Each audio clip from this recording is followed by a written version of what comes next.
Les Seychelles ont accueilli la 88e réunion du comité exécutif de la région Afrique de l'Association parlementaire du Commonwealth, CPIA, du 25 au 29 mars 2025. La réunion a constitué une plateforme essentielle pour les dirigeants parlementaires qui ont engagé des discussions sur la gouvernance, le développement législatif et la coopération régionale. Les échanges ont permis d'aborder les défis sociopolitiques urgents auxquels le continent est confronté et de favoriser une collaboration plus étroite entre les nations du Commonwealth en Afrique.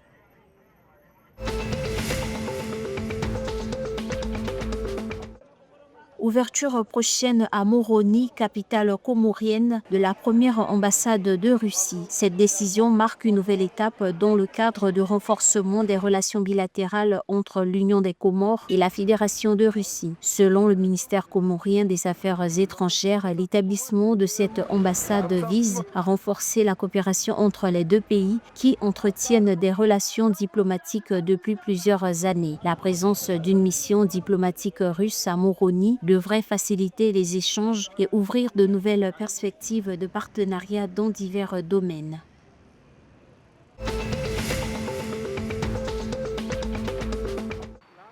À la fin 2024, Madagascar devait récupérer 462 milliards d'ariary auprès des fournisseurs de carburant. Cela inclut la participation des compagnies pétrolières au fonds routier. Pour sa part, l'État malgache a une dette de 256 milliards d'ariary envers ses sociétés pétrolières. Le Fonds monétaire international FMI aborde l'état de ces dettes interconnectées dans un rapport relatif à la première évaluation des programmes. L'État prévoit de poursuivre les discussions avec les pétroliers en vue d'un règlement complet de ce que l'un doit envers l'autre. Comme exposé par le service du FMI, les distributeurs de carburant doivent respecter leurs obligations fiscales et parafiscales.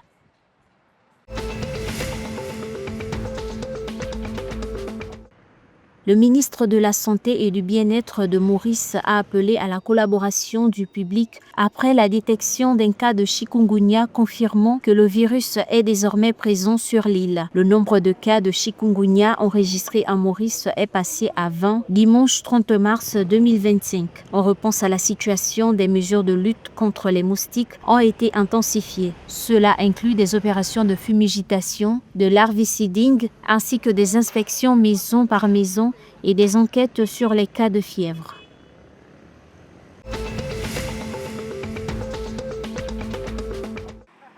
La Fédération malgache de football a annoncé le 29 mars 2025 la levée des restrictions budgétaires imposées par la Fédération internationale de football FIFA à l'instance dirigeante du football malgache. La nouvelle constitue un soulagement pour le football malgache. La fédération devrait pouvoir, dès le mois de mai 2025, gérer à nouveau les subventions de la FIFA destinées au développement du football dans le pays. Selon le président de la fédération, les restrictions avaient limité les actions possibles. La fédération était confrontée à des restrictions budgétaires en raison de problèmes de gouvernance depuis 2021.